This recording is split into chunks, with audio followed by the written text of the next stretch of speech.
When we open pictures or notepad file, this kind of error can show package fail update, dependency or conflict validation. Today I'm going to solve this error. Click Windows and click Settings and click Apps and click App and Features and search here photo PHOD and press enter. You see here photos options. Click in this three dot. You will see advanced options.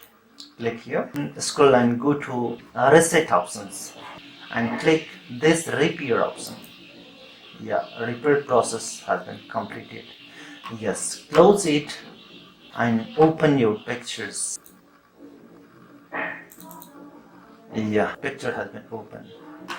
If the process is not successful, you need to update your Windows. So click on this Windows button and go to settings and click Windows updates and click advanced options and go to recovery. Just click your reset buttons. Keep in mind, it's a very important part.